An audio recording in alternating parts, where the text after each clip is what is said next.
El juego ha terminado, pero la canción continúa.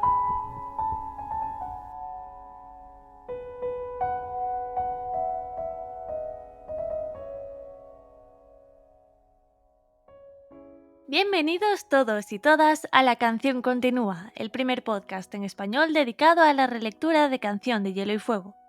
Hoy analizamos el quinto capítulo de Sansa Stark en Choque de Reyes y podéis escucharlo a través de iVoox, YouTube, Spotify y Apple Podcast. Yo soy Berta y estoy rodeada, como siempre, por mis fantásticos compañeros. Beatriz, ¿qué tal estás?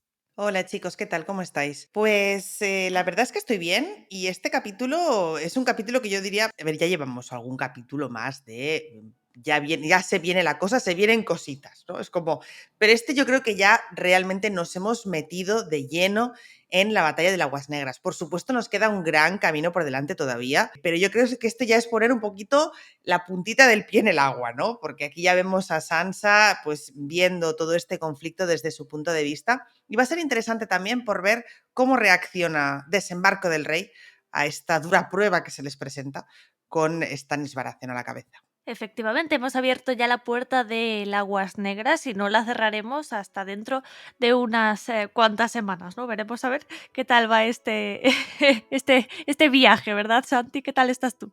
Pues sí, empezamos ya ese momento, ese arco argumental que es la batalla de las Aguas Negras en Choque de Reyes.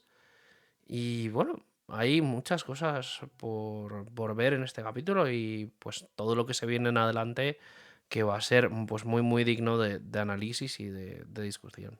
Efectivamente, pero antes de iniciar el análisis de este capítulo, os recuerdo a todos que podéis apoyar a este podcast a través de Patreon y disfrutar de ventajas como recibir podcast semanal con antelación, contenido exclusivo como nuestro podcast mensual para Patrons. Podéis apoyarnos a través de patreon.com/la canción continúa. Pero para abrir este análisis de este capítulo vamos a situarnos en lo importante, como siempre, que es vuestra participación a través de las preguntas de los oyentes. Así que, Santi, cuéntanos, ¿qué nos traen esta semana? Pues sí, esta semana nos han dejado a través de nuestra cajita de preguntas de Instagram, que suele ser el lugar que más preferís para mandarnos preguntitas, pues esta que vamos a escuchar a continuación. Hola, ¿qué tal? ¿Cómo están? Les habla Cristian desde Chile y mi pregunta del podcast del día de hoy es: ¿realmente Cersei planeaba terminar con su vida y la de Sansa si Stannis tomaba la ciudad? ¿Qué hubiera pasado con ellas si Stannis ganaba la batalla de las Aguas Negras? Eso, chicos. Muchas gracias por su podcast y por ser mi fiel compañía durante mis viajes. Un saludo desde Chile. La verdad es que pues es un escenario que yo lo considero pues como 50-50, por así decirlo. ¿Por qué? Porque al final yo creo que Cersei, llegado al punto, ella sabe, porque su padre fue culpable ya de una invasión a Desembarco del Rey, por lo tanto ella sabe lo que se puede venir si, como ella dice, si la gente que tienen contratada cambia de capa o si Stannis Baratheon directamente pues logra asediar y ganar terreno dentro de Desembarco. Y hombre, tener una espada al lado como es Ilyn Payne, una persona que va a cumplir órdenes sin ningún tipo de rechistamiento, por así decirlo, pues entre eso y sufrir o quedar esclavizada, que le hagan un juicio de parte de Stannis por todos sus crímenes de ser madre de los hijos de su hermano, pues yo creo que ella al final sí que hubiera sido capaz de dar la orden. La cosa está en que evidentemente en este punto, más allá de él si hubiera sido capaz o no, también lo usa como arma coercitiva contra Sansa. La pobre Sansa está pues en un momento en el cual no saben, es totalmente un misterio lo que va a pasar, la tensión se puede cortar con un cuchillo en esta sala y el hecho de meterle miedo a Sansa también yo creo que es parte de ese juego, por así decirlo, de Cersei contra la pobre Sansa. Ella siempre ha creído que Sansa es muy estúpida, que Sansa es pues una persona que está por debajo de ella y atormentarle con esta perspectiva, bueno, pues al final, bueno, es Cersei, ¿qué más podemos esperar de alguien así? Pero bueno, compañeras, ¿vosotras qué pensáis? Berta, cuéntanos. Sí, no, estoy de acuerdo contigo en que evidentemente, no sé si manipular es la palabra, pero sí que está intentando intimidar de algún modo a Sansa en este, bueno, de lo que hablaremos hoy, ¿no? Pero en este cinismo que demuestra Cersei o este incluso eh, nihilismo que muestra ante la guerra, ¿no? Ante la perspectiva de la guerra y como que intenta trasladar eso a Sansa, como ella creo que lo percibe de algún modo como hacerle ver la realidad, ¿no? A una Sansa todavía idealista y todavía utópica. Y sí, podríamos decir que puede estar manipulando, pero eso no quiere decir que no lo diga en serio. Y a eso es a lo que voy, ¿no? A pesar de que sí creo que está intentando eso, intimidar y manipular a Sansa, creo también que hay buena parte de sinceridad en lo que dice cuando afirma lo de que si la situación se vuelve contra nosotras, Eileen Payne está aquí para ahorrarnos quizás un sufrimiento que podría llegar a ser incluso mayor, ¿no? Que la propia muerte. Entonces, creo que Cersei es sincera en esto que le dice. Otra cosa es si a la hora de la verdad y si estas cuestiones se diesen, Cersei asumiría esa realidad, ¿no? Diría, bueno, sí, pues Eileen Payne, mátanos. Cuidado, porque me parece Cersei que aquí ella intenta hacer este papel de mujer dura, ¿no? De mujer preparada para la guerra e incluso un poco molesta, eso lo veremos sobre todo en Sansa 6, pero aquí ya empieza eso, ¿no? Es este papel de estoy molesta porque no se me da mi lugar de poder en la guerra, porque soy una mujer, ¿no? Y en todo ese enfado ella intenta pues mantener esta fachada de estoy tranquila, ¿no?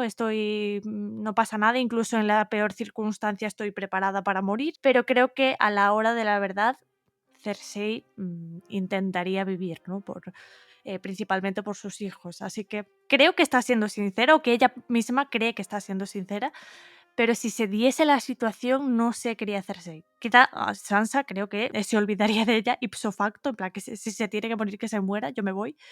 Pero Cersei, la propia perspectiva de que Eileen Payne la mate, incluso aunque lo que venga pueda ser peor, no estoy tan segura, la verdad. Yo creo que mis compañeros lo han expresado bastante bien todo, estoy bastante de acuerdo. Me parece interesante lo que comenta Berta, ¿no? ¿Hasta qué punto Cersei cumpliría finalmente eso? Cersei a mí siempre me ha parecido una superviviente, me parece a su manera, por supuesto, no digo que sea una buena manera, pero siempre me ha parecido una superviviente y hubiera sido interesante porque probablemente veo más a Cersei intentando... O sea, yo creo que hubiera hecho algo antes de que, como dice ella muy teatralmente, las hachas rompieran esa puerta, ¿no? Yo creo que hubiera cogido, pues eso, ¿no? Un pasadizo, hubiera apagado a alguien, hubiera salido por detrás. Yo creo que lo tenía todo muy bien pensado y que, evidentemente, Eileen Payne está ahí en el caso de que no le dé tiempo, no consiga nada o lleguen de forma inesperada. Pero Cersei creo que quizá hubiera sido también un what if, ¿no? El hecho de si realmente ella podía tener o no un plan B. Obviamente hubiera dejado a todas esas señoras ahí, eso estoy convencida, y se hubiera marchado. Lo que sí creo que podemos percibir aquí muy bien es cómo disfruta Cersei atormentando a Sansa. Pero es que esto lo hemos visto prácticamente desde el minuto 1. Es decir, recuerdo en el capítulo pasado de Sansa, cuando habla con Cersei y bueno, Cersei se entera, ¿no?, de que Sansa ha tenido su primera regla, la forma en cómo le dice lo de y no sabes lo que duele, Sansa, pues no te puedes hacer una... Todo esto son formas en las que ella disfruta haciendo sentir mal a una niña pequeña, entiéndeme, una preadolescente que acaba de experimentar una cosa tan fuerte. Cersei disfruta atormentando a Sansa y lo hace de muchas y creativas maneras. Yo siempre reivindiqué el hecho de que 5 adultos presionaran a una niña para que firmara una carta. La famosa y polémica carta a Robb fueron 5 adultos, entre ellos, por supuesto, todo orquestado por Cersei, presionando a una niña para que firmara una carta, y es a lo que se dedica Cersei constantemente con Sansa. Lo que pasa es que lo hace de esta manera pasivo-agresiva, de no, claro, yo aquí soy una figura para ti, yo soy de las pocas personas que, entre comillas, te va a cuidar, ¿no? Que entiendo que mi hijo es complicado y claro, pero luego disfruta atormentando a Sansa como en este momento en el que le dice precisamente eso, ¿no? Agradecerás que esté este señor aquí. Cersei es plenamente consciente que Sansa ha visto a ese señor decapitar a su propio padre. Y si no sabe que Sansa tiene un trauma, porque Cersei no parece muy preocupada por eso, Yo creo que Cersei sabe que Sansa recuerda muy bien ese momento. Y que aparezca Eileen Payne con hielo, porque no aparece con una hacha de cualquier... No, aparece con hielo, que es como, ¿en serio? ¿Te vas a regodear más todavía? Entonces es como, señora, es un poco cabrona usted, ¿sabes? Pero bueno. O sea, a mí me parece como muy... no sé cómo explicarlo, como muy hardcore. El rollo de, está aquí este señor con esta espada gigante para matarnos si vienen a por nosotras. Es como, tenéis venenos, tenéis cosas. Como incluso en la serie, que era eso que hacían, ¿no? Como que intentando simular este peligro que podía sentir Cersei, hacían como esa escena un poco extraña de Cersei en el trono con Tommen, ¿no? Con el veneno y que le contaba una historia y decía, con el miedo de que Stannis fuese a ganar, estaban a punto de envenenarse tanto ella como, como su hijo, ¿no?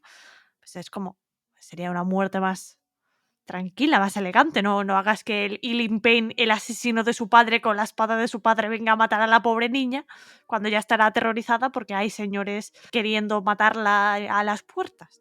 Digo, no sé, pero bueno, Cersei, ¿no? Cersei, lo que dice Bea, Cersei siendo Cersei y atemorizando pues a una niña que en principio la admiraba y que ahora, bueno, está ahí como una rehén, ¿no? Así que, en fin, de la relación de Sansa y Cersei hablaremos largo y tendido hoy, así que antes de pasar a ello, procedemos como cada semana con el resumen.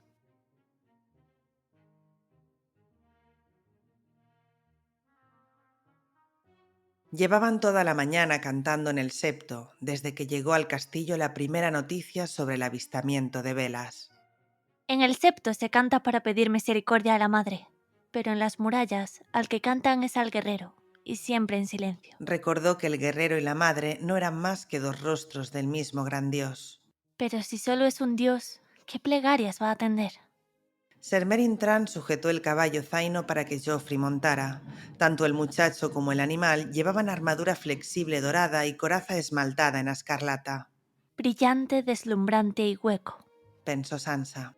El gnomo iba a lomos de un semental rojo, con una armadura más sencilla y un equipamiento de combate que lo hacía parecer un niño vestido con la ropa de su padre. Al ver a Sansa, Tyrion se acercó a ella a caballo. Lady Sansa, imagino que mi hermana os habrá pedido que vayáis a Maegor. Así es, pero el rey Joffrey me ordenó estar aquí para verlo partir.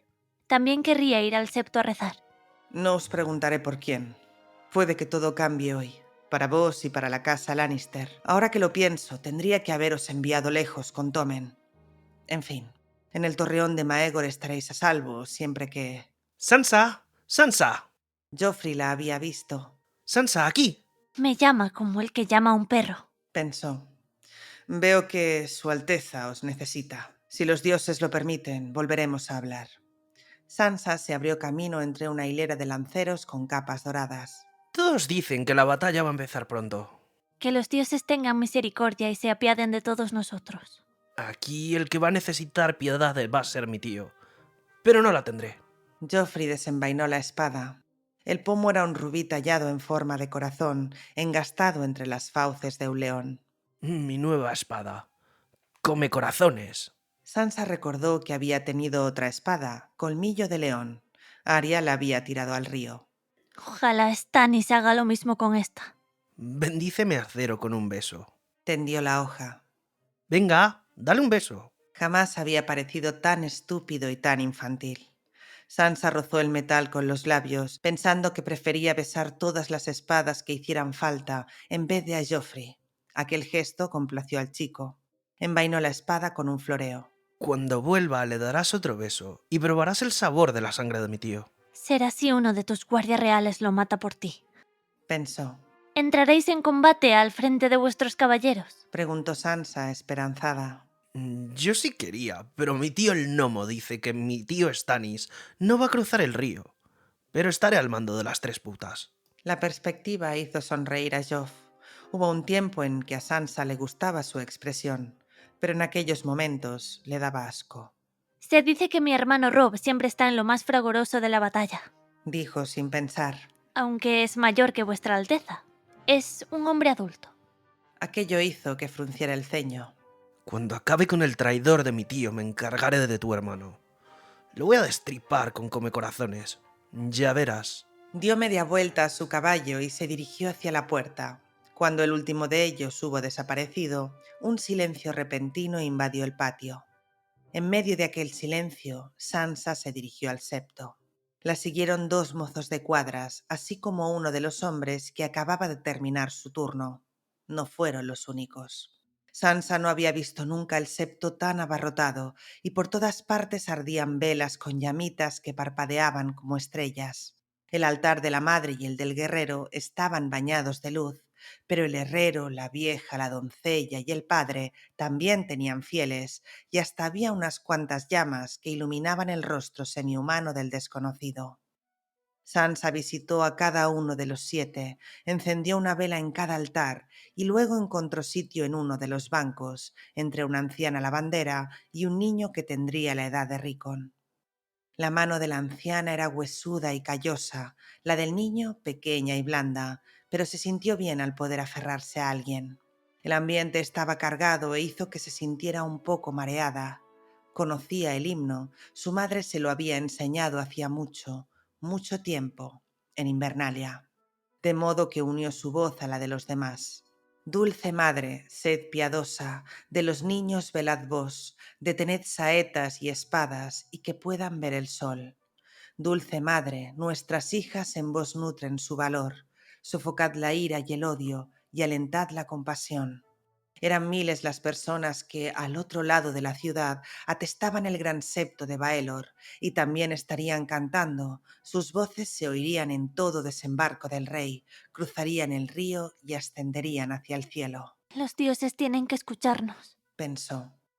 Sansa cantó junto con viejos criados canosos y jóvenes esposas, con sirvientas y soldados, con caballeros y con granujas, con escuderos, con mendigos, con madres que amamantaban a sus hijos. Cantó con los que estaban dentro del castillo y con los que estaban fuera. Cantó tanto para los vivos como para los muertos, para Bran, para Rickon, para Robb, para su hermana Arya y para su hermano bastardo Jon Nieve, que estaba en el muro. Cantó por su madre y por su abuelo Lord Hoster, por su tío Edmure Tully, por su amiga Jane Poole, por el viejo rey Robert, por la septa Mordán, Serdontos y el maestre Luwin, por todos los valientes caballeros y soldados que iban a morir aquel día y por los hijos y esposas que los llorarían. Y por último, cantó incluso por Tyrion y por el perro. no es un auténtico caballero, Le dijo a la madre. pero fue el que me salvó. Salvadlo si podéis y aplacad la rabia que lo corroe por dentro. Pero cuando el septón empezó a pedirles a los dioses que protegieran al legítimo rey, Sansa se puso en pie. Tuvo que abrirse camino a la fuerza para salir. Ojalá se le rompa la espada y también el escudo, Pensó Sansa fríamente. que pierda el valor y todos sus hombres lo abandonen. El castillo parecía desierto. Sansa escuchó con atención. A lo lejos se oían los sonidos de la batalla. Los cánticos los ocultaban casi por completo, pero si uno prestaba atención, los percibía. Era otro tipo de canción, una canción terrible. Sansa se echó la capucha de la capa sobre las orejas y caminó apresurada hacia el torreón de Maegor. Al pie del puente levadizo se encontró con Lady Tanda y sus 2 hijas. Falís había llegado el día anterior. En aquel momento trataba de convencer a su hermana de que cruzara el puente, pero Lollis se aferraba a su doncella. «No quiero, no quiero, no quiero», sollozaba. Sansa no tenía más remedio que pasar junto a ellas. La saludó con toda cortesía. ¿Queréis que os ayude? Dijo. Lady Tanda se sonrojó de vergüenza. «No, mi señora, pero os agradezco vuestra amabilidad. Perdonad a mi hija, no se encuentra bien». «No quiero». Lollis se agarró a su doncella, una chica muy bonita que por su expresión estaba deseando darle un empujón a su señora. «Por favor, no quiero», Dentro estaremos mucho más protegidas. le dijo Sansa con dulzura. Habrá cosas para comer, cosas para beber y canciones. Lollis la miró con la boca abierta. «No quiero», Pues tienes que entrar. dijo con brusquedad su hermana Falís. Y no hay más que decir. Shae, ayúdame. Cogieron a Lollis cada una por un codo y entre las 2 la llevaron mitad en volandas y mitad a rastras por todo lo largo del puente levadizo. Ha estado enferma», dijo Lady Tanda. Si es que a un bebé se lo puede considerar una enfermedad. pensó Sansa. En el castillo todo el mundo sabía que Lois estaba embarazada. Los dos guardias de la puerta llevaban las capas escarlata de la casa Lannister, pero Sansa sabía que no eran más que mercenarios disfrazados. El salón de baile de la reina no era ni la 10ª parte de grande que la sala principal del castillo, pero cabía un centenar de personas sentadas. En los muros había paneles de madera nobles y los suelos estaban cubiertos de esteras de dulce olor. De la galería superior les llegaba el sonido alegre de flautas y violines. En la pared sur había una hilera de ventanas en forma de arco, pero las habían cubierto con cortinajes pesados. El grueso tejido no dejaba pasar ni un atisbo de luz y amortiguaba tanto los sonidos de la guerra como las oraciones. Junto a las largas mesas estaban sentadas casi todas las mujeres nobles de la ciudad, además de unos cuantos ancianos y niños pequeños. Sus hombres habían ido a combatir a los Stannis. Muchos no regresarían. Como prometida de Joffrey, a Sansa le correspondía un lugar de honor a la derecha de la reina. En el momento en que empezó a subir al estrado, vio al hombre que se encontraba entre las sombras. Llevaba un jubón largo de malla negra y sostenía ante sí una espada, el mandoble de su padre, hielo, casi tan alto como el que lo tenía en aquel momento. Sansa sintió que le faltaba la respiración. Fue como si Ser Ilyn Payne percibiera su mirada, porque volvió hacia ella el rostro descarnado, picado de viruelas. ¿Qué haces aquí? Le preguntó a Osfrid Kettelbach. La reina cree que necesitará de sus servicios antes de que termine la noche. Solo había un servicio que pudiera prestar, ¿Qué cabeza quiere la reina? pensó. En pie para recibir a su Alteza, Cersei de la casa Lannister, reina regente y protectora del reino. Gritó el mayordomo real. La túnica de Cersei era de lino nibio. Las largas mangas amplísimas dejaban ver el forro de satén dorado. La brillante cabellera dorada le caía sobre los hombros desnudos en rizos espesos. Llevaba en torno al cuello un collar de diamantes y esmeraldas. El blanco le daba un aspecto de inocencia extraño, casi virginal. Sed todos bienvenidos. Estás pálida, Sansa. ¿Tu flor roja sigue floreciendo? Sí, Es muy apropiado. Los hombres sangran ahí fuera y tú aquí dentro, ¿para qué está aquí Ser Ilyn? preguntó Sansa sin poder contenerse. Para hacerse cargo de los traidores y para defendernos si fuera necesario. Señaló hacia el fondo de la sala. Cuando las hachas derriben esas puertas, te alegrarás de que esté aquí. ¿No nos protegerán vuestros guardias? ¿Y quién nos va a proteger de mis guardias?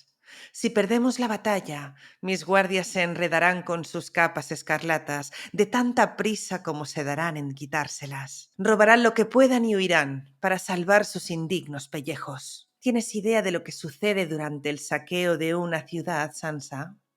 Claro que no. Todo lo que sabes de la vida lo has aprendido de los bardos, y no hay muchas canciones sobre saqueos. Los auténticos caballeros jamás les harían daño a las mujeres y a los niños. A ella misma le sonaron huecas las palabras mientras salían de su boca. Los auténticos caballeros. Claro, tienes razón. Anda, cómete la sopa como una niña buena y sigue esperando a que Simeón Ojos de Estrella y el Caballero Dragón vengan a rescatarte, pequeña. Seguro que tienen que estar al llegar.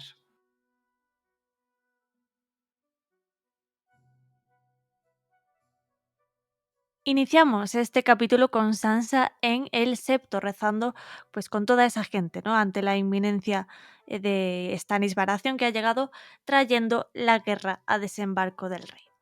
Y toda esa trama, ¿no? de Sansa rezando nos lleva a plantearnos bastantes cuestiones que hasta ahora no se habían abierto acerca de la propia fe de los siete, y también podemos preguntarnos, vea cómo hace un autor para crear una religión que se resulte creíble en su universo narrativo. Pues la verdad es que tenía ya ganas de hablar de este tema. Normalmente a veces le doy más vueltas al tema del detalle narrativo, pero estaba deseando que apareciera un capítulo que realmente la religión de los siete, en este caso la fe de los siete, estuviera más presente. Y digo, este es perfecto porque realmente creo que muestra muy bien, ¿no?, lo que hay detrás. Entonces, evidentemente, yo creo que la religión es algo que, bueno, puedes poner o no en tu universo narrativo de fantasía. Obviamente no estamos hablando del real porque ya hay religiones reales y ya estaría. Pero sí que en el universo fantástico puedes incluir una religión y normalmente suele funcionar muy bien. Evidentemente hay muchísimas normas que no me voy a parar aquí a describir cada una de ellas para crearlo, pero sí que hay ciertas cositas que podemos percibir en este capítulo que nos pueden ayudar. Lo primero de ellos, evidentemente, es pensar en una deidad, ¿no? Que en este caso, pues ya sabéis que hay monoteístas, politeístas y demás. En el caso de la fe de los siete, por ejemplo, siete es politeísta. En el caso de, por ejemplo, Rolor, no lo es monoteísta. Y luego, por ejemplo, aquí se juega mucho con la numerología. Todo el mundo sabe que el número 7 es un número que en muchos lugares se conoce como sagrado, mágico y demás, ¿no? Evidentemente, Martin utilizó este número consciente de que el 7 es muy importante para muchas culturas. Pero aquí lo que me gustaría destacar es que si os fijáis, los dioses que se nombran, que ya los conocemos de sobra, el padre, la madre, el guerrero y demás, se ocupan de ciertos aspectos determinados de la vida de los habitantes, ¿no? Las personas que profesan esta fe.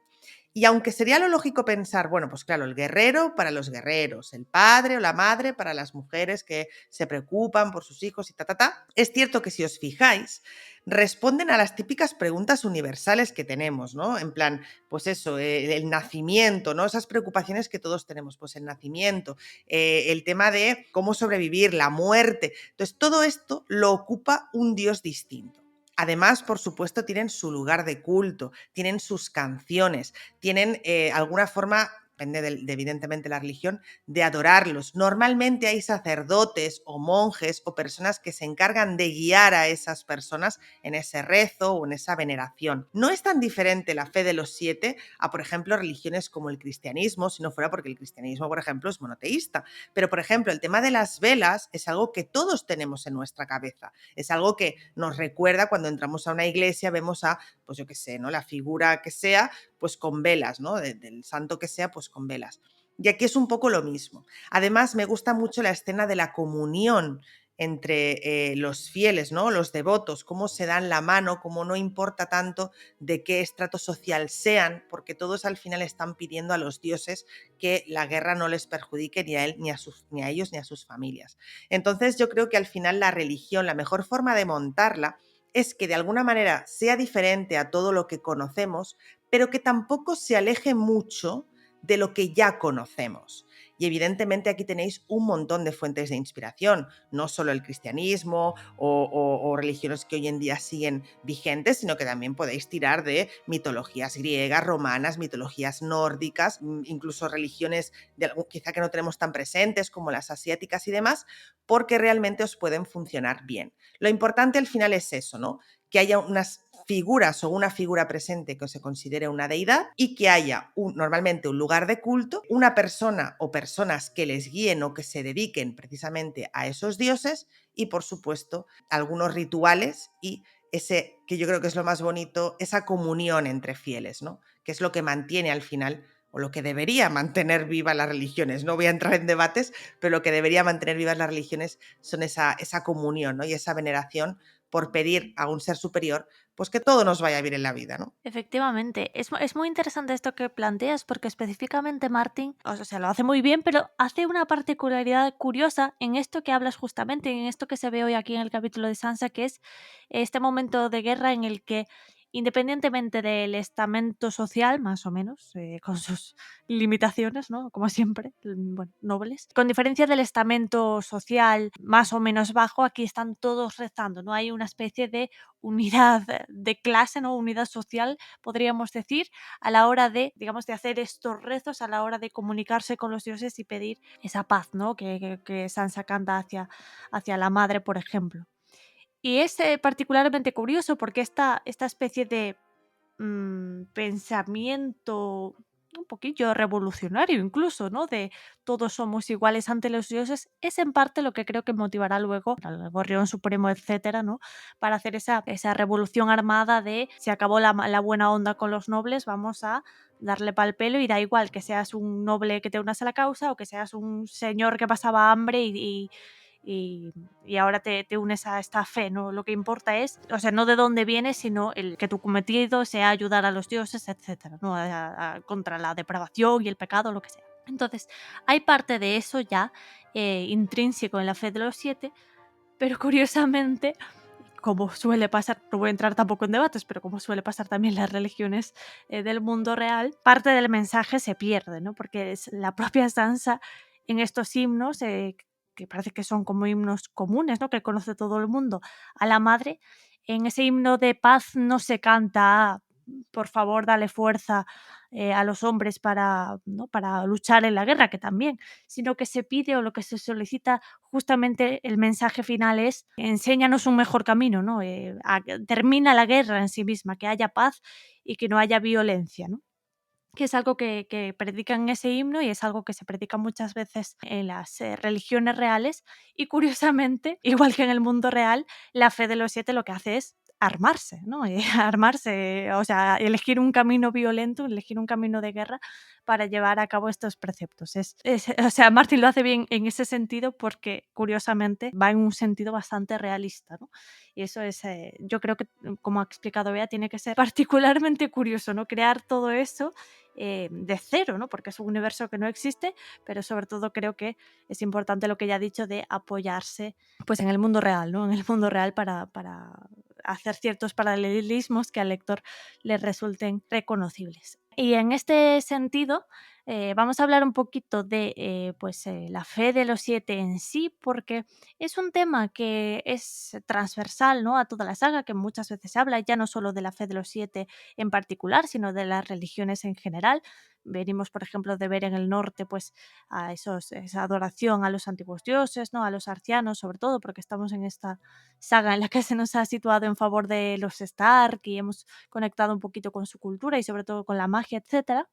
Pero yo creo que también es interesante cuando se nos plantean capítulos como este en los que profundizamos un poquito en fes quizás menos mágicas, ¿no? Pero más, entre comillas, que nos evocan más a la realidad, como puede ser la fe de los 7. Sobre todo lo vemos a través de aquí, de los capítulos de Sansa, y yo creo que también a través de los capítulos de Catelyn, ¿no? Que es, digamos, de los Stark, la que profesa esta fe y la que justamente se la ha transmitido a su hija, ¿no? Es algo que las ata a un nivel temático incluso, ¿no? En sus capítulos es como que hay esa conexión entre madre e hija a nivel temático que al lector le ayuda a evocar, ¿no? Incluso a establecer similitudes entre ambos personajes. Y me parece además, en este capítulo en concreto de Sansa, muy interesante cómo se establece a través de la fe, ¿no? Pues los parámetros sociales por los que se rige pues, la cultura de Poniente, ¿no? Y sobre todo, en este, en este momento en específico, el rol de las mujeres, ¿no?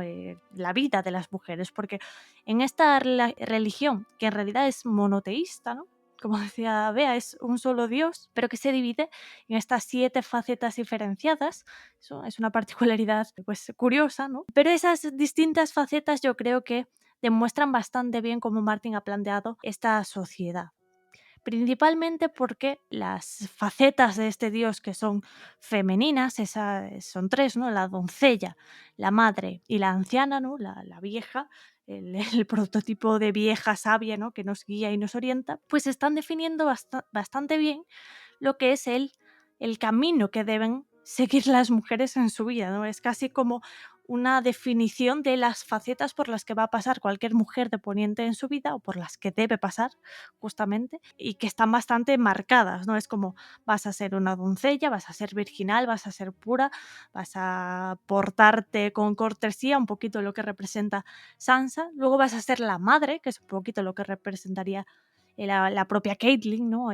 Aferrada también a estos preceptos religiosos, que es la que cuida, la que tiene que velar por sus hijos, velar por la paz, ¿no? Velar un poquito por el cuidado y el amor, ¿no? Un poquito ese prototipo que tenemos de cómo debe ser una mujer y sobre todo una madre en sociedad, ¿no? Tiene que estar enfocada al cuidado, tiene que estar enfocada en la crianza de sus hijos y no se va a salir de ese molde. Y luego estaría la anciana, que es ese momento de ya no importa ni tu doncellez ni tu capacidad para parir hijos, porque ya no puedes, entonces te buscamos este hueco de eres la que comunica, un poquito el papel de la vieja tata, ¿no? La que comunica las historias, la que traslada a la prole pues las tradiciones que se tienen que transmitir, ¿no? De padres a hijos, etcétera, que es un poquito el papel que hacía la vieja tata y es incluso el juego, ¿no? Que hace aquí Martin al establecer que los personajes de esta fe sean Caitlyn y Sansa, ¿no? Que esto se ha trascendido de madre a hija y así es constantemente.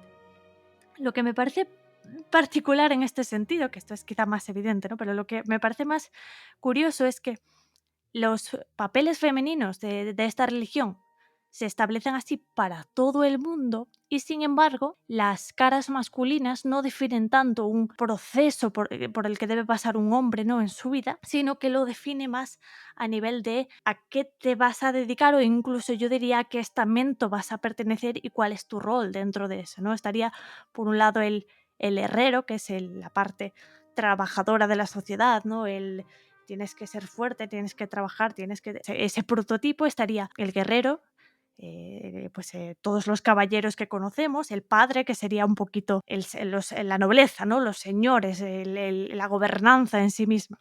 Entonces es como que los papeles masculinos están diferenciados más a nivel de clase, a nivel de estamento social en este caso, porque es una sociedad feudal, ¿no? No es todavía una sociedad de clases, pero es particular cómo ya Martin, a través de la religión, ha definido cómo funciona un poquito este sistema patriarcal que también es poniente, ¿no? Un poquito haciendo el reflejo con nuestra propia sociedad, diciendo que la mujer, independientemente de su estamento, independientemente de su procedencia social, tiene unos parámetros bastante rígidos que seguir, no hay cabida a otro pensamiento, no hay cabida a vas a ser herrero, vas a ser caballero, no, vas a ser doncella, vas a criar a tus hijos y luego vas a ser una señora, ¿no? una vieja sabia, que es a lo máximo que puedes aspirar. En cambio, los papeles masculinos están más divididos a la pertenencia al estamento, ¿no? A la clase de trabajadora, ¿no? a la clase herrera,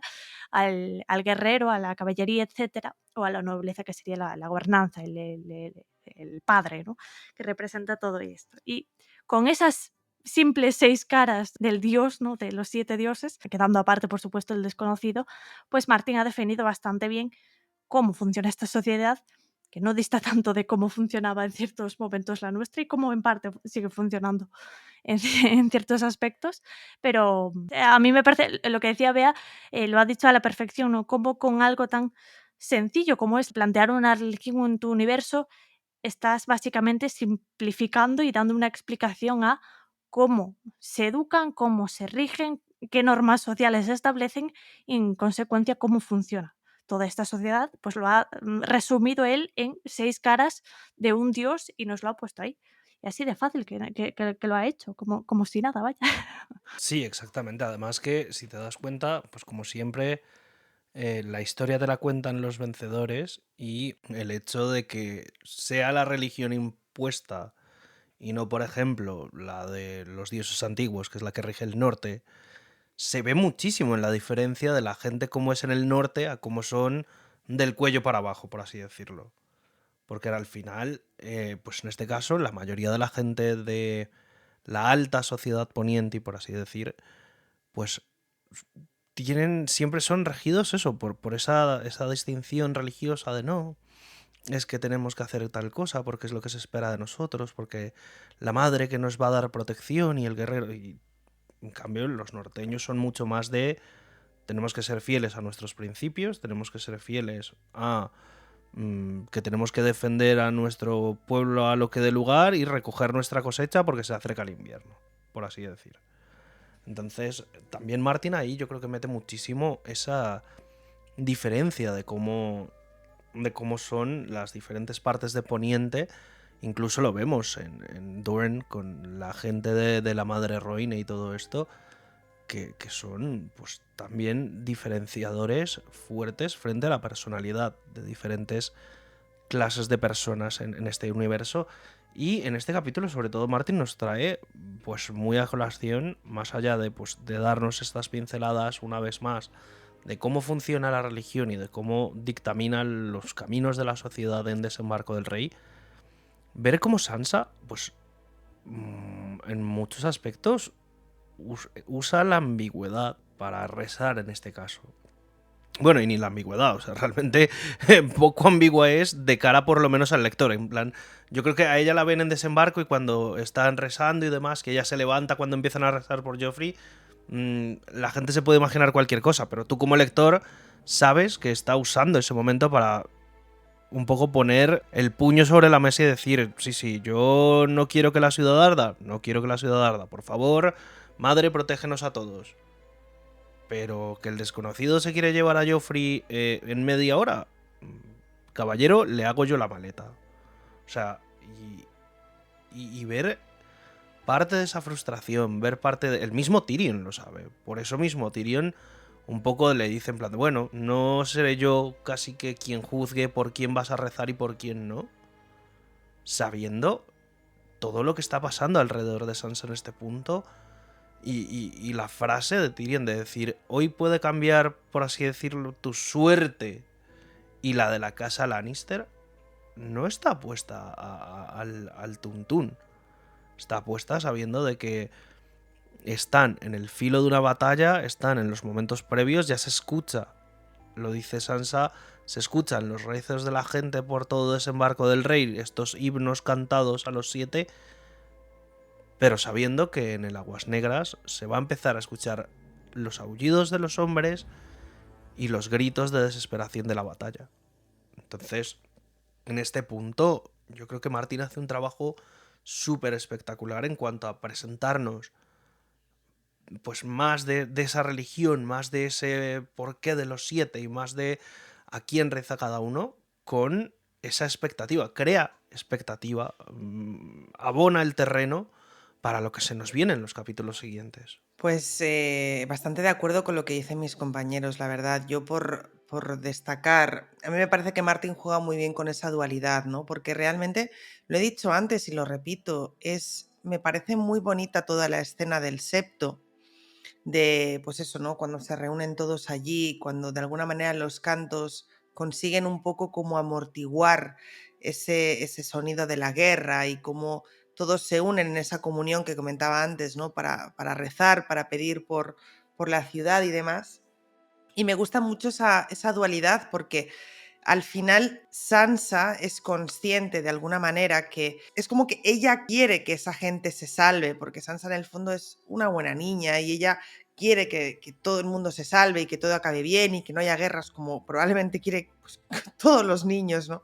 Pero a la vez ella está, cuando pide, está repasando lo que ha sido su realidad en los últimos meses, ¿no? Entonces es como empieza a decir nombres y empieza por Bran y habla de Robb y de su madre y también habla por los muertos y habla de la Septa Mordán y habla de todas las personas que fueron a justicia. Bueno, perdón, no, de todas no. Sansa se deja a una persona bastante importante en este rezo, que es Ned. Sansa no reza por Ned. Por alguna razón, no sé cuál, pero Sansa no reza por su padre en ese momento. Reza antes por la Septa Mordán que por su padre. Bueno, no sé por qué, no sé a qué es debido eso. Abriría un debate aquí que no quiero abrir, pero realmente no lo hace no reza por su padre. Es que estoy indignada, lo digo, estoy indignada, pero voy a exposearnos porque no hay nada más que me guste a mí que exposearnos, y es que le he pedido a mis compañeros que miraran de nuevo el capítulo para ver si es que era yo que no lo estaba viendo bien o qué, pero efectivamente Sansa no piensa en Ned, no canta por Ned, al menos no canta por Ned, habla de los muertos y de los vivos, igual ha incluido en los muertos, no sé. Hemos empezado la teoría de que igual Sansa está en negación, como que realmente está bloqueando lo de Ned. Dejadnos en los comentarios, por favor, qué opináis vosotros, porque a mí es algo que me ha sorprendido bastante, porque creo que no sé, es como que no le pega a Sansa realmente no pensar en Ned. No es que Sansa odie a Ned ni muchísimo menos, entonces algo ha pasado ahí, porque recordemos que también de alguna manera reza por Tyrion y reza por el perro. Lo que quería decir, volviendo al tema, es que al final es una situación de comunión muy bonita, pero que ella hace un poco un repaso de lo que ha sido estos últimos tiempos para ella. Y también el lector lo hace y nos damos cuenta del drama que supone también para ella todo lo que ha pasado, ¿no? Más allá de eso, decía Berta antes, lo de los dioses, de que de alguna manera los masculinos se dividen por estratos sociales y los femeninos se dividen un poco más por las edades o por las funciones que hace la mujer a lo largo de su vida o que se supone que tiene que hacer la mujer a lo largo de su vida. Y me parece un tema interesante porque si lo trasladamos a otras mitologías, perdón, la mitología griega, por ejemplo, sí que es cierto que hay una diosa que se encarga de lo que son los nacimientos, que hay una diosa que se encarga de quizás de las cosas más, entre comillas, femeninas, pero también hay diosas de la guerra, como podría ser Atenea. Bueno, Atenea es más diosa de la estrategia militar, el dios de la guerra es Ares, y está, por ejemplo, Artemisa, que es diosa de la caza y demás. Entonces, como me parece interesante que en el caso de Martin no sea así, no haya estas posiciones, porque al final los dioses se supone que están por encima de eso. Pero hay que recordar que la fe de los 7 es la conjunción perfecta, como he dicho antes, entre una religión politeísta y una religión monoteísta como el cristianismo. Tiene muchísimas referencias al cristianismo, vamos a decirlo ya, que tiene su auge en el medievo, que es un poco, entre comillas, ¿no?, lo que se supone que es canción. Y en el medievo, obviamente, las mujeres solo estaban para lo que estaban, y es un poco lo que refleja la sociedad. Así que aunque sea politeísta, más o menos, porque recordemos que todos son diferentes caras de un mismo dios, refleja la sociedad de ese momento. Entonces, es interesante porque no es, aunque sea politeísta, podríamos pensar en, pues eso, politeísmos, rollo los nórdicos, los griegos y demás, pero tiene grandes influencias del cristianismo y otras religiones que quizás tuvieron más auge un poco más adelante, o se estamentaron, vamos a decirlo así, un poco más adelante, y evidentemente yo creo que la fe de los 7 ahí, pues eso, ¿no? Las mujeres están para parir, para ser doncellas y para ser viejas y, como decía Berta muy bien, transmitir conocimientos. Mi pregunta es, ¿a quién le rezará, por ejemplo, una campesina? ¿Le rezará una campesina ¿A lo mismo? al herrero? No creo. Una campesina... Es a lo que iba, ¿no? Que Porque la mujer campesina es independiente... una proletaria, Claro, trabajará, pero le rezará a la madre o a la doncella. Exacto, porque a eso es a lo que iba, que independientemente de su estamento social, la mujer tiene el mismo rol, ¿no? Al fin y al cabo. Quiero decir, unas tendrán más o menos competencias en según qué áreas, pero al final el rol de la mujer siempre queda ceñido a lo mismo, ¿no? A la maternidad. Cuando eres joven, sé doncella; cuando eres mayor, sé madre, ¿no? Y poco más. Entonces, Y si no, ser hermana silenciosa.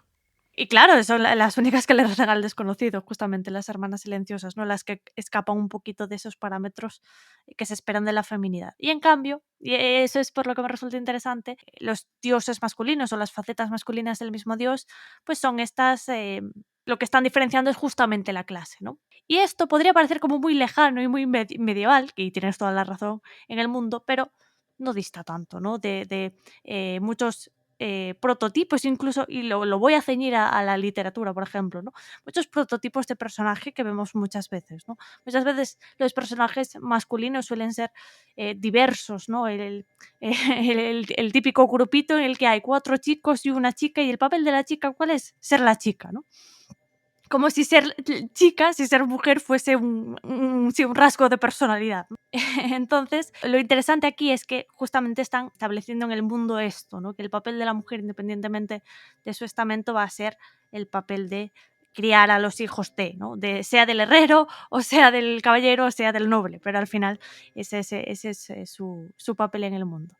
Y quería añadir también que me parece muy interesante cómo has hecho esa significación, ¿no? De que es casi politeísta, y te diría que sí, en parte lo es, ¿no? Es como que de alguna forma, incluso si pudiésemos volver como a una prehistoria hipotética de Poniente, podría incluso haber llegado a ser politeísta esta religión, ¿no? En Andalia, de donde venga, por estas diversas facetas, y que luego se juntasen justamente en una sola para esto, ¿no? Para focalizarla en un papel más masculino. No es como si ahora la mitología griega, si no hubiese llegado el cristianismo, con el paso del tiempo, se hubiesen unificado ciertas diosas, ¿no? Para decir, no, vuestro papel es este, ¿no? Porque justamente la fe de los 7 sirve un poquito, es este tipo de religiones que en este mundo en concreto sirven para adoctrinar, exactamente, para educar, ¿no? Para establecer las normas sociales, algo que también hace el cristianismo, ¿no?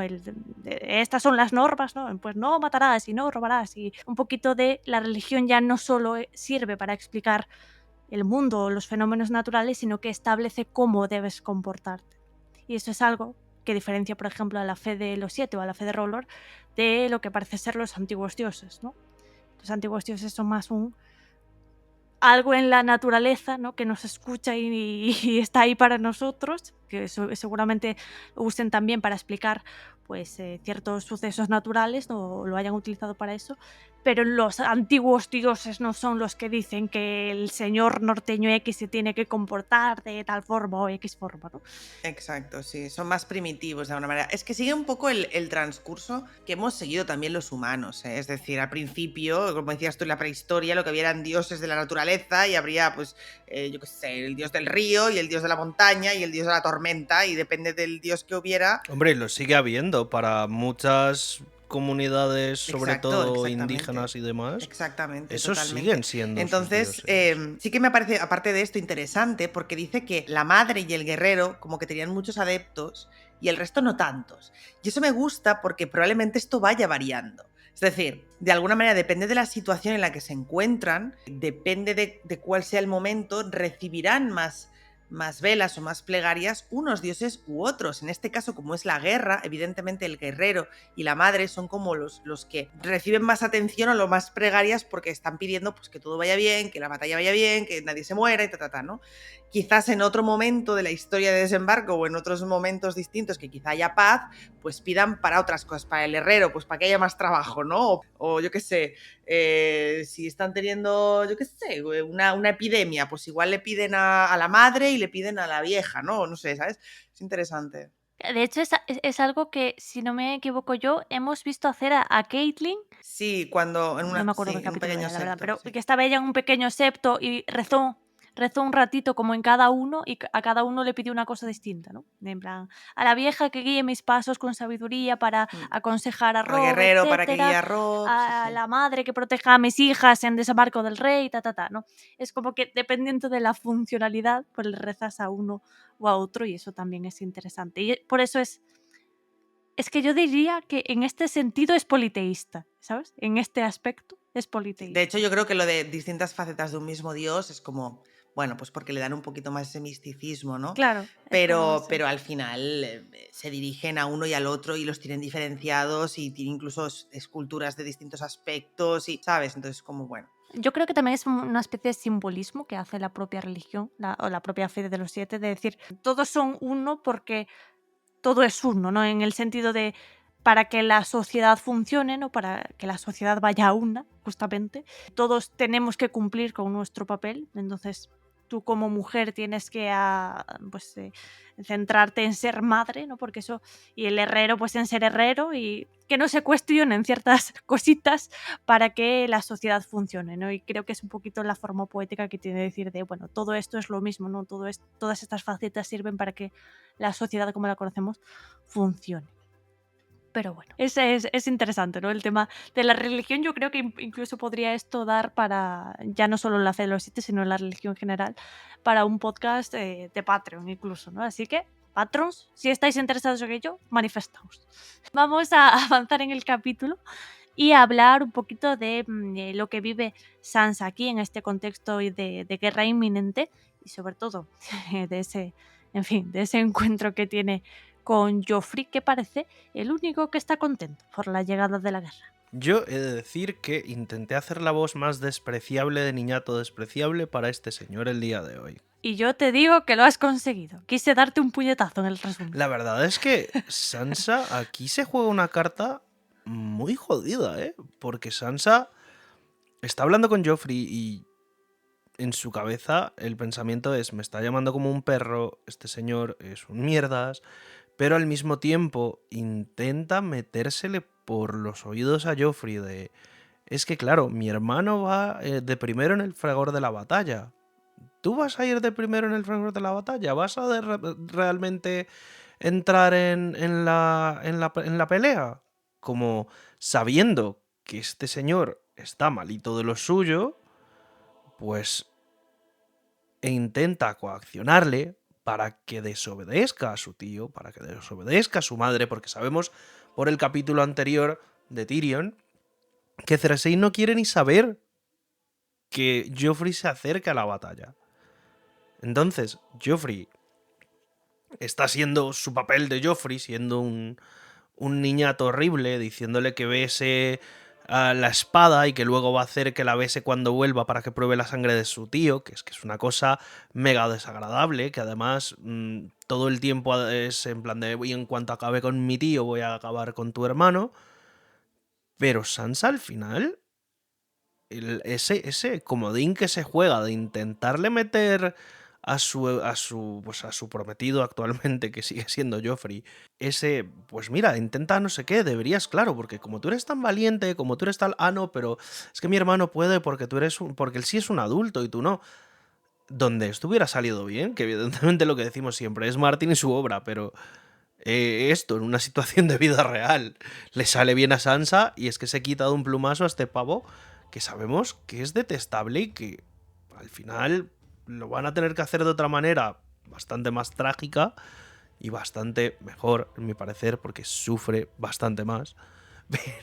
Pero es que el infierno que le hace pasar Joffrey a Sansa es, es muy, muy jodido. O sea, y las marcas que va a tener Sansa en su cabeza y en su forma de ser a partir de todo lo que le hace pasar a este señor, la verdad es que son una cosa que pues marca muchísimo al personaje y define muchísimo su forma de ser de ahora en adelante.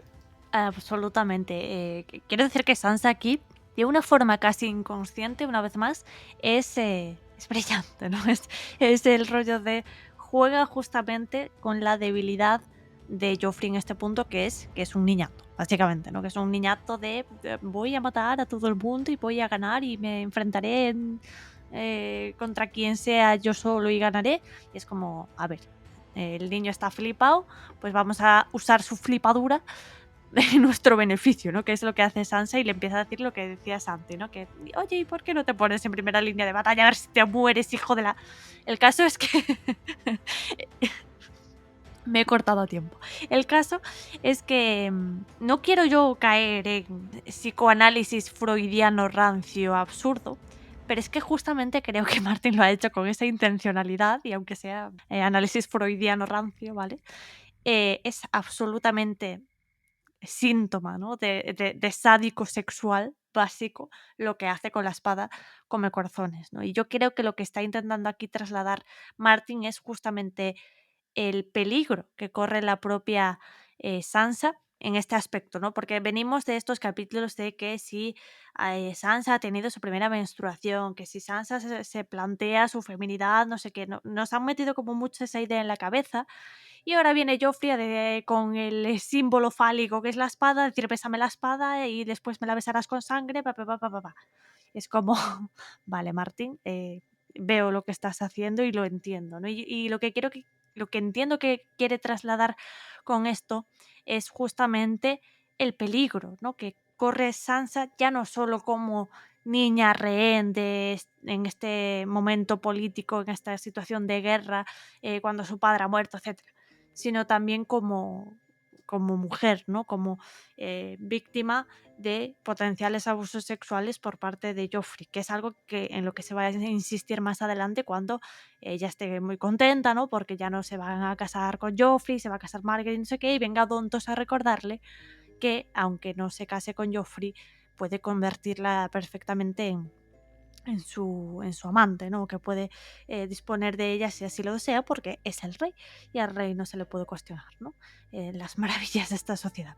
Entonces yo creo que un poquito la escena de Come Corazones va en ese sentido, ¿no? En avisarnos ya no solo del peligro sexual incluso que corre Sansa para con Joffrey, ¿no?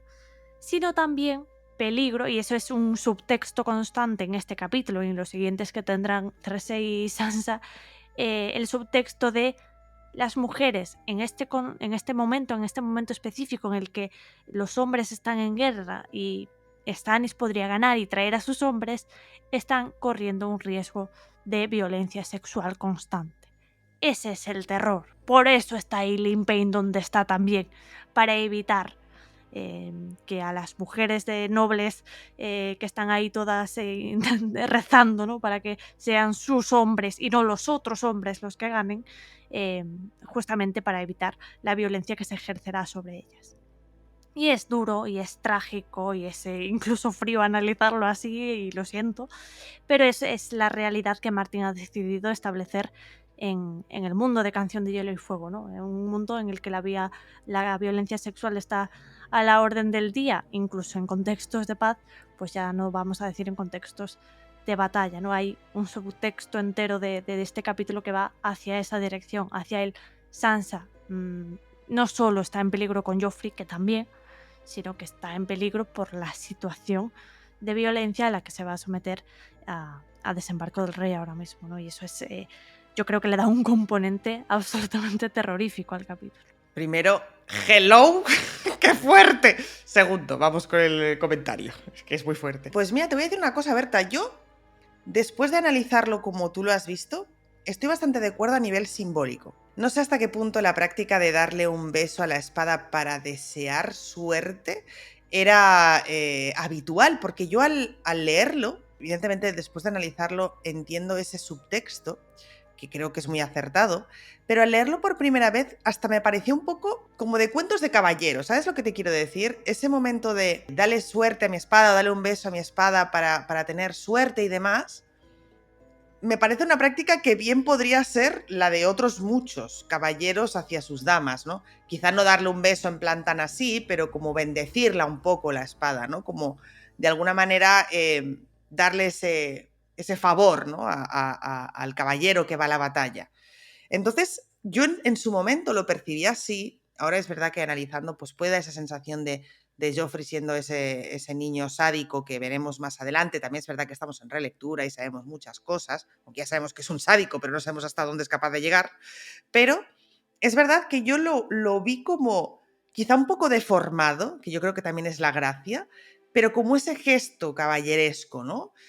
Quizás, pues eso, ¿no? Alterado para que parezca como más violento y agresivo, de la dama dándole ese favor al caballero que va a batirse, ¿no? Y que va a luchar en la guerra. Entonces, no sé, me vuela un poco la cabeza porque yo hubiera jurado que esto podría ser una práctica relativamente habitual, hacer eso. Quizá no él desde el caballo y ella desde abajo, ¿no? En una situación un poquito más amorosa como la presentaría una historia de caballerías, ¿no? Pero no lo veía tan raro que fuera así, ¿sabes? Normalmente es verdad que el caballero pide una prenda, ¿no? A la dama para llevarla a la batalla, para que le dé suerte. Entonces, ¿ves a mi espada para darle suerte? No sé. No me pareció en su momento tan agresivo, tan violento, pero evidentemente sabiendo cómo es Joffrey, entendiendo el personaje y viendo por dónde le llevarán esos caminos del señor, pues sí, sin duda tiene un subtexto bastante potente. Sí, no, puedo entender por qué pudiste haberlo visto así, ¿no? A pesar de que incluso subtexto seguiría siendo no tan sexual, pero sí similar, ¿no? El rollo de dar la prenda, etcétera. Siempre hay ahí un contexto de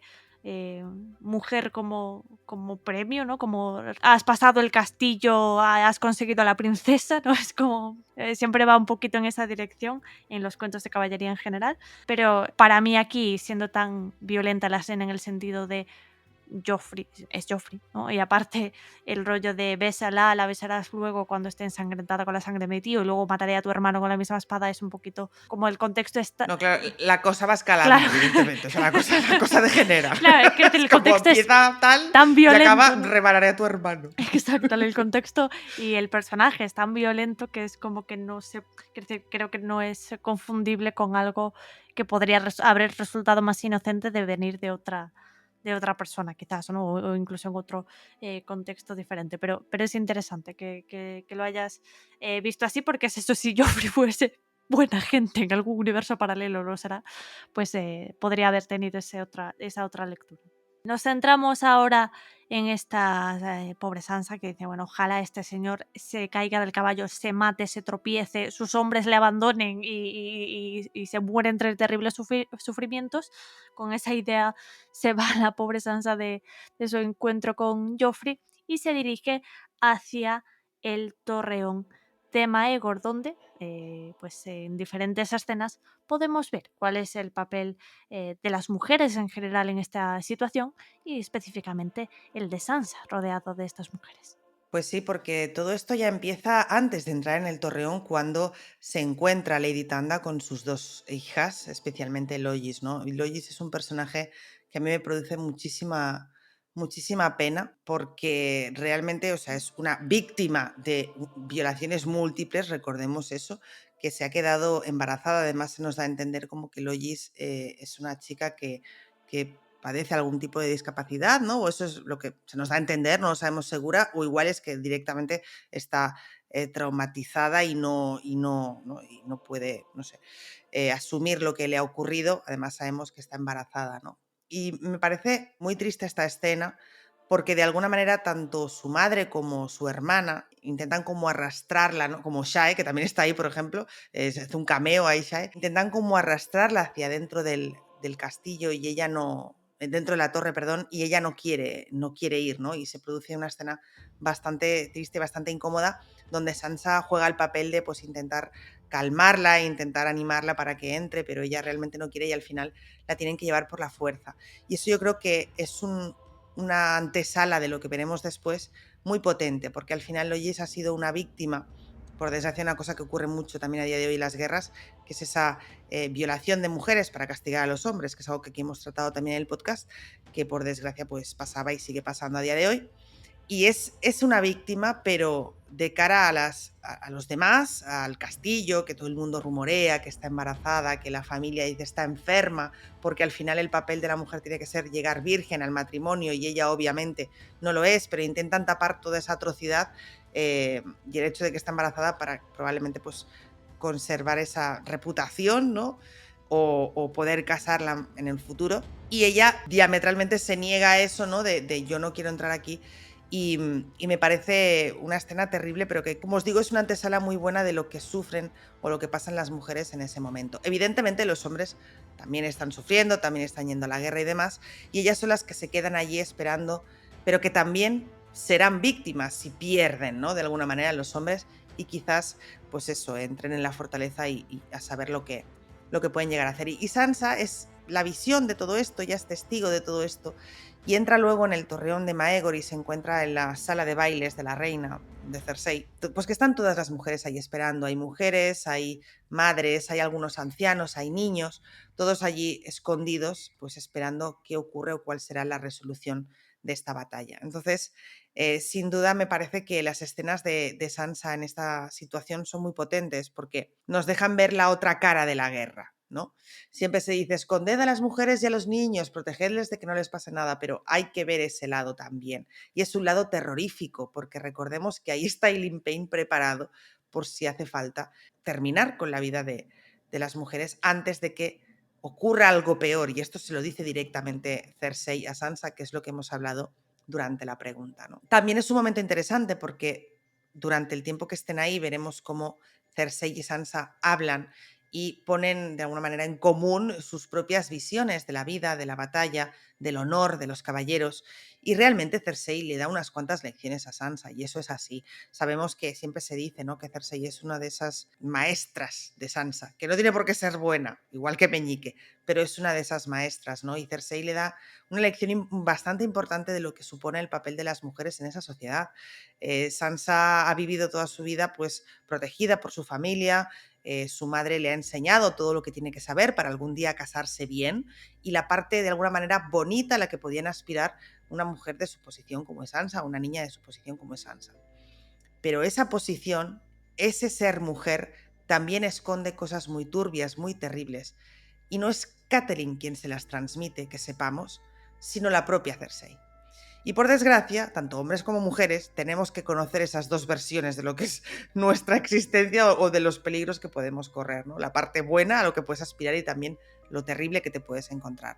Y Cersei para mí es su maestra en este punto y es la que le cuenta realmente el verdadero peligro que puede correr Sansa si las cosas se descontrolan o si realmente pues pierden la guerra. Entonces, hasta el punto de tener ahí precisamente a al verdugo, ¿no?, para que se encargue de ella si fuera necesario.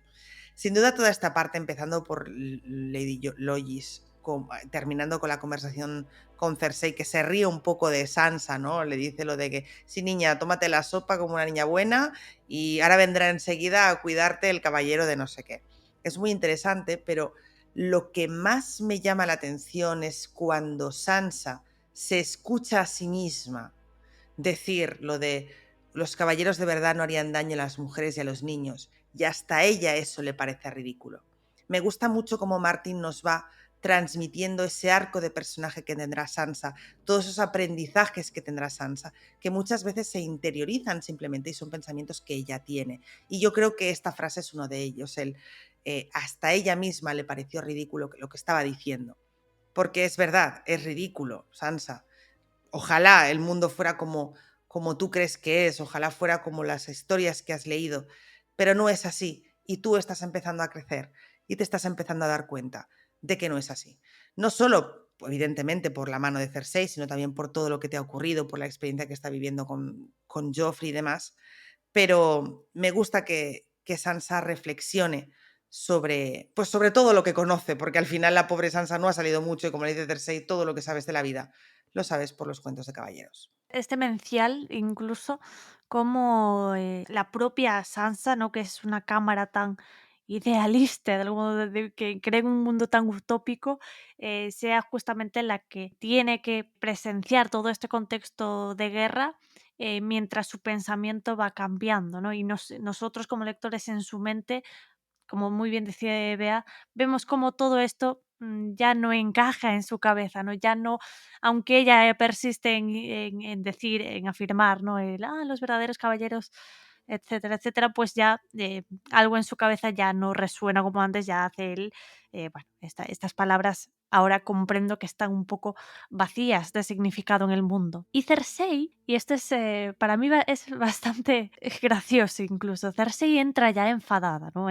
Por ahora no sabemos, digamos en Sansa 5 no sabemos tanto por qué, se lo explicará más en Sansa 6 o Sansa 7, pero Cersei está cabreada, ¿vale? Eso como relectores lo sabemos. Sabemos que Cersei odia estar en este papel, en esta situación de tengo que hacer mi papel de mujer, mi papel para con las mujeres y representar esta pantomima de algún modo, ¿no?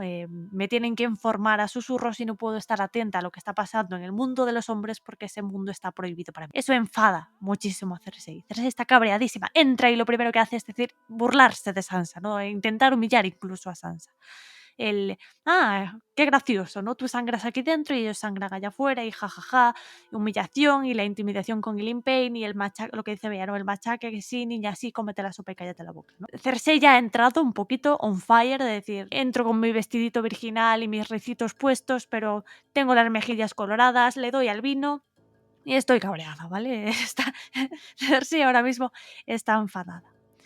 Y lo irónico de toda la conversación que tiene con Sansa es que justamente el motivo de su enfado es que tiene que fingir que vive en el mundo en el que cree Sansa. Y me explico.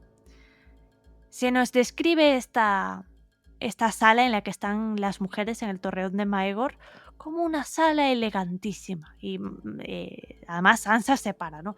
Y las paredes son así y hay espejos de plata batida y el suelo tiene un entarimado que huele bien y las velas reflejan los reflejos de las paredes reflejan la luz de las velas y las cortinas son tupidas para no tener que escuchar lo que hay fuera, ¿no?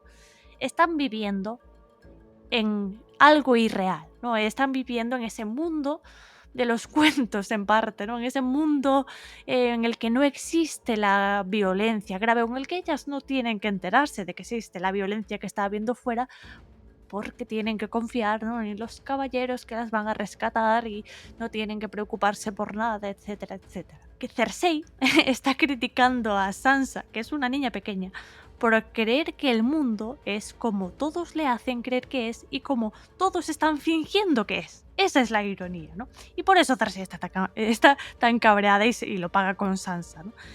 Todos saben que el mundo no es así. Todos saben que muy probablemente las mujeres que están allí muy probablemente no, al 100% están corriendo un peligro de muerte y un peligro de violencia absoluta y un peligro de violencia sexual, etcétera, etcétera, ¿no? Todos lo saben más o menos, pero todos lo saben, pero tienen que fingir que lo que está pasando fuera no está pasando o no tienen que verlo, ¿no? Pero tienen que vivir en esa tranquilidad de, bueno, nos respetarán, vamos a creer en el código de caballería y vamos a creer en la moralidad de la gente, etcétera, etcétera.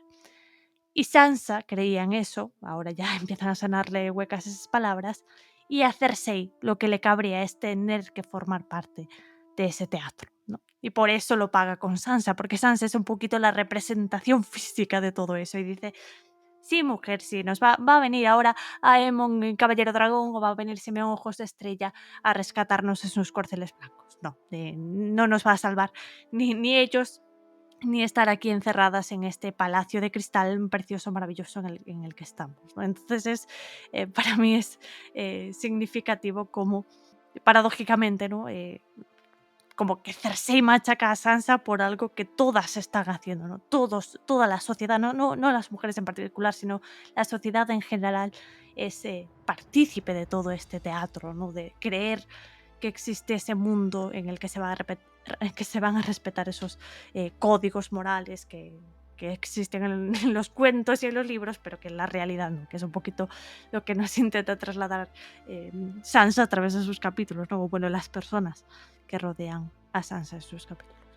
Sea como sea, y sobre todo la conversación entre Cersei y Sansa solo acaba de empezar, así como solo acaba de empezar toda esta guerra o toda esta batalla en específico de Aguas Negras, y lo seguiremos analizando paso a paso las próximas semanas en cada punto de vista. Ahora pasamos a debatir o teorizar, ¿no? La cuestión de esta semana, y hacemos un podcast un poquito cíclico, ¿no? Volvemos a donde empezamos, Santi, y volvemos a hablar de la fe de los 7 y la religión en Poniente.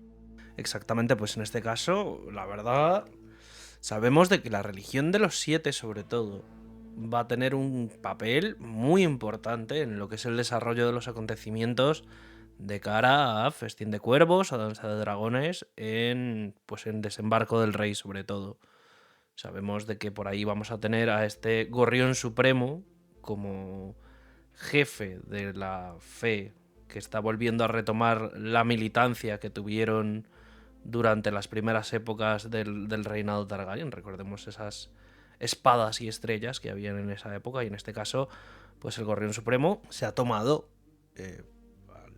la fuerza, por así decirlo, gracias a que pues, en una sociedad, cuando hay problemas y cuando hay necesidades, si salen este tipo de figuras un poco mesiánicas, un poco que le hablan a la gente, pues muchas de ellas se dejan llevar por esto. Y pues en este caso lo que nos preguntamos como presagio en este capítulo es pues cuál sería ese futuro de la fe de los 7, cuál sería el futuro de otras religiones. Sabemos de que también R'hllor tiene mucho que ver en todo esto, pues los dioses del norte y en Poniente al final. Cuando termine todo esto, ¿cómo creéis que esté cada una pues, de las religiones principales? Y sobre todo, ¿cómo creéis que se vaya a resolver esta revuelta popular de manos de este Gorrión Supremo, sabiendo que pues la serie, sobre todo Juego de Tronos, nos ha dado una forma de resolución para esto que a mí particularmente me gusta mucho? Pero compañeras, ¿vosotros qué pensáis? La verdad es que es una pregunta muy interesante, o sea, creo que es curioso porque es verdad que la serie de alguna manera peta todo, ¿no? Y hasta luego, es como, bueno, y aquí no ha pasado nada y la fe de los 7 ya otra cosa. Pero a ver, vamos a recordar que es muy difícil erradicar una religión, y aunque es cierto que tal y como están yendo las cosas, parece que R'hllor cada vez va a coger más fuerza, y que si todo... No sabemos cómo va a salir, es que claro, estamos especulando de una cosa que todavía no sabemos, ¿no? Si realmente la fe de los 7 cae o decae, como se supone que puede pasar, nunca decaerá del todo. Lo que sí que es probable es que realmente Martin, o no, es que ya sabéis cómo soy yo con Martin. Yo siempre digo, vale, Martin al final puede hacer lo que quiera. Mi lógica me hace pensar que Martin centrará los problemas en otra causa. Es decir, lo de la religión ha sido un tema que ha tenido muchísimo peso en los libros que hemos visto y que quizá tenga algo de peso también en los libros que veremos, pero tarde o temprano pasará a un segundo plano. Pero por otro lado, tampoco me resultaría tan loco el hecho de pensar de que las religiones también se enfrenten en esa batalla. Quizás no con un ejército armado por el medio, pero sí como sus representantes. Porque realmente hay fanáticos en todos los bandos. Hay fanáticos de R'hllor, hay fanáticos de los 7, y creo que al final este tipo de batallas finales que se presentan en las historias bien pueden estar nutridas no únicamente de ambiciones por el trono o de dragones o demás, sino que también haya detrás un poder muy importante que además vamos a recordar que tiene al pueblo bastante, si no unido, ¿no? Pero que lo influencia bastante, como es la religión y las creencias. Entonces, a mí no me parecería tan loco que de alguna manera las religiones jugaran un papel en todo esto, pero ya no a nivel de magia, como podemos esperar de los dioses antiguos, el huevo de 3 ojos, R'hllor, y sino también para la gente que está ahí, para la gente que representa esas religiones, ¿no? La gente que cree en esas religiones. Creo que sería muy interesante también que se convirtieran únicamente en un conflicto político, sino que tuviera, ¿por qué no?, un trasfondo religioso detrás. Nunca me lo había planteado así, como que esto pudiera jugar un papel, pero pensándolo fríamente no me parece tan loco, porque al final, si Martin sabemos que es una persona que se toma muy en serio el hecho de dar trasfondo a los personajes a nivel político, a nivel mágico y demás, la religión ha jugado un papel muy importante en toda su saga. Y es cierto que ahora está en un punto alto con el tema de los 7 y demás, que quizás haya un declive en cuanto a la problemática de la fe armada y así, pero creo que al final influenciará, sobre todo porque recordemos que Daenerys, al ser una reina extranjera que ha estado en esos, adoran a otros dioses y demás, creo que hasta el discurso panfletario contra Daenerys podría ir también por ese lado. Podría ir por el lado de, es que esta persona no profesa una fe verdadera, no profesa la fe de Poniente, profesa, ¿no? O sus acompañantes son personas que profesan a otro dios, que es un dios que además es el dios de Stannis y ¿no? Y todo eso, y lo que comporta todo eso, ¿no? Entonces, ojito, porque creo que la fe no ha terminado, la fe, me refiero a la fe en general, no la fe de los 7, sino la fe en general, a la religión, creo que todavía tiene un papel que jugar en todo esto y me atrevo a decir incluso que en esa batalla, al menos la política, aunque sabemos que probablemente la mágica también, pero la política en cuanto a los seguidores, en cuanto a la religión, puede tener un papel muy importante también. Absolutamente, estoy completamente de acuerdo con todo lo que ha dicho Bea y creo que lo voy a especificar más, ¿no? De cómo podría pasar, en el sentido de que, o sea, tiene toda la razón Bea al decir que muy probablemente uno de los contras, muy contras que tenga la propia Daenerys sea justamente eso, ¿no? Que con ella no trae solo un nuevo, la restitución Targaryen, sino que trae muchos pueblos, muy distintos todos, con muchas culturas, con muchos dioses, y Daenerys siempre ha tenido esta filosofía de me la suda a quien le rece mi gente, ¿no?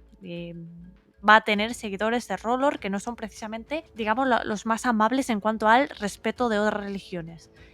Tendrá seguidores de los dioses Dothrakis y los dioses de Hys y los dioses de... Le da igual a Daenerys, ¿no? Entonces, primero, trae una montaña de choque cultural a Poniente que efectivamente va a ser uno de sus mayores contras, y ya no solo porque, o sea, en sí mismo ya es un problema, ¿no? Pero ya no solo es eso, sino que muy probablemente, y ahí es yo donde creo que tenemos la máxima diferencia con respecto a la serie, es que alguien, y ese alguien es Aegon VI, va a representar todos los valores de la fe de los 7. Muy probablemente el desarme de la fe militante, etcétera, venga de manos de Aegon VI, que va a venir en plan, hola, soy Aegon el preparado, estoy re full con la fe de los 7, soy el rey que estabais esperando, voy a destruir a toda esta calaña que vosotros también queréis destruir, etcétera, etcétera, ¿no? Creo que justamente además este ejército que tiene la fe se va a unir bastante a la causa de Aegon por la ruptura que representa con el régimen antiguo, ¿no? El régimen previo al que se va a enfrentar.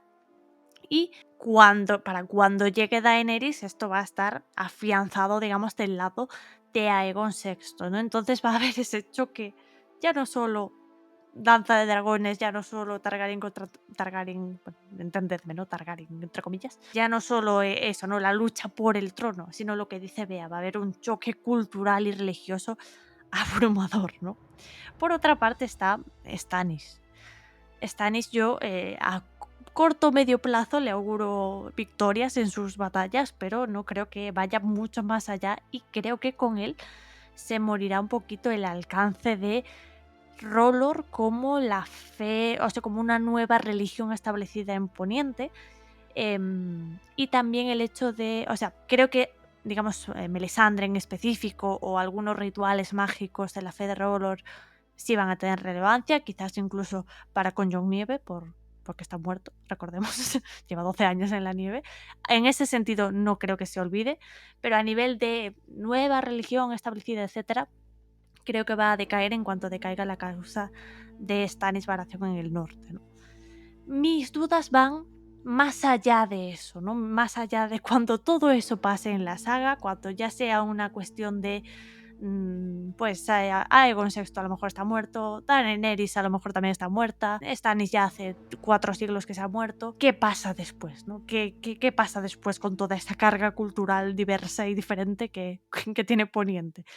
Pues esa es esa sí que no la sé responder y justamente se me presentan más dudas porque Bran en teoría va a ser el rey y va a ser el rey diciendo que es el cuervo de 3 ojos, que es una especie de semidios conectado con los antiguos dioses no sé qué. ¿Cómo se va a resolver eso a nivel o sea, a nivel político es más fácil, a nivel de asimilación cultural en Poniente en general, cuidado, es complicado. Creo que Martin va a hacer un y todos asintieron con la cabeza y nadie dudó y nadie cuestionó, nadie tuvo en cuenta sus propias religiones y Bran solo dijo, hey, chido, ¿no? Todos respeto entre todos y ya está, ¿no? Y se acaba la saga. Creo que no, o sea, Martin de alguna forma lo tendrá que cerrar, pero digamos que si esto fuese en el universo real, sería muy complicado solucionar ese tema y no habría páginas suficientes para describir la cantidad de siglos que tendrían que pasar para solucionar un conflicto cultural y religioso como ese, ¿no? Nosotros en el mundo real tenemos muchos de esos conflictos todavía sin solucionar en muchas partes del mundo que son causas de guerras diariamente, así que suerte para Poniente, a nosotros no nos va muy bien. Exacto, a ver, yo creo que, como tú muy bien decías, el mayor periquete que va a tener Martin, si realmente cumple esto de que Bran vaya a ser el rey a final de historia, va a ser precisamente eso, que los reyes siempre han estado pues adheridos a una religión y esa religión un poco la ha adoptado todo Poniente. La religión de los antiguos dioses, que es la religión pues que se profesa en el norte, la religión en la que está criado Bran, y más allá de que él va a tener pues ese poder de cuervo de 3 ojos, que sabemos que está también muy de la mano pues de los niños del bosque y todo esto, ahí va a estar realmente, como tú muy bien decías, el problema de la gente de... Va a terminar siendo el sí, y la gente asintieron todos a un libro y ya estaría. Fin, porque si nos metemos en más berenjenales va a ser muy complicado. Pero en cuanto a todas las demás religiones, es que no os quito una coma de lo que habéis dicho las dos. Sobre todo, recordemos que a punto de Danza de Dragones, el Gorrión Supremo ha declarado a Stannis poco menos que un demonio, o sea, porque está haciendo tratos con un dios totalmente diferente al nuestro y como el nuestro es el bueno, pues cualquiera que esté en nuestra contra está en contra de la sociedad normal. Esto va a ayudar muchísimo, porque es que estoy totalmente de acuerdo con lo que habéis dicho, de que cuando llegue Fagon va a ser una de... Ah, vale, este es la monedita reluciente que nos va a agradar a todo el mundo.